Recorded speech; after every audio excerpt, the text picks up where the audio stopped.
Hai, selamat malam. Malam ini aku mau cerita aja sih soal anak perempuan pertama.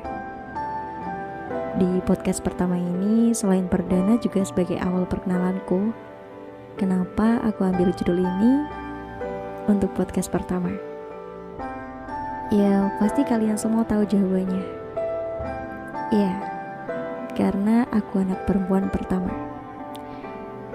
Gimana sih rasanya jadi anak pertama?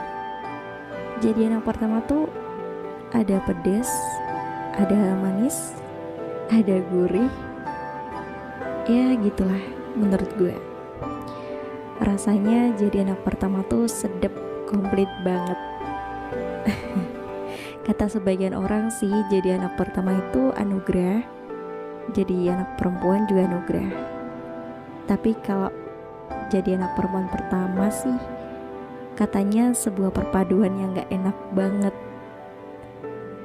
yang dimana kita harus dituntut untuk sempurna, pundak kita harus kuat, kita harus selalu tegar,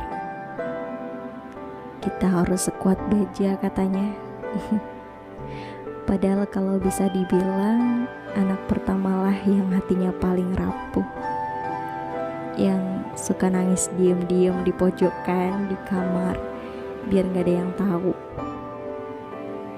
Karena anak perempuan pertama tuh kalau punya masalah ya pendem sendiri, rasain sendiri. Ntar kalau udah masuk kamar baru deh dia nangis-nangis. Walaupun kalau di luar dia gampang banget, masih suka hahaha sama temennya. Emang ada apa sih dengan anak perempuan pertama? Sebenarnya gak cuma anak perempuan pertama aja sih, tapi semua anak pertama, baik itu anak perempuan ataupun anak laki-laki.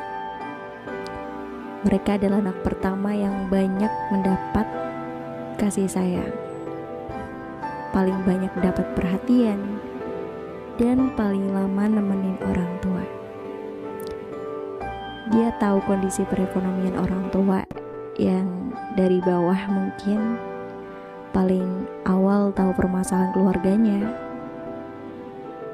Anak pertama selalu dituntut untuk menjadi dewasa sebelum waktunya, dituntut untuk mandiri, padahal dia juga masih butuh perhatian lebih dari orang tua.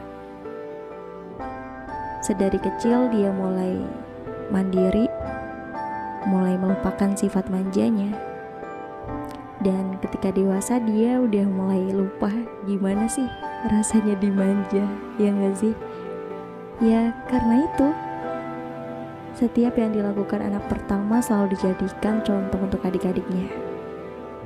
Ketika melakukan sesuatu, dia gak cuma mikirin dirinya sendiri, tapi juga mikirin adik-adiknya.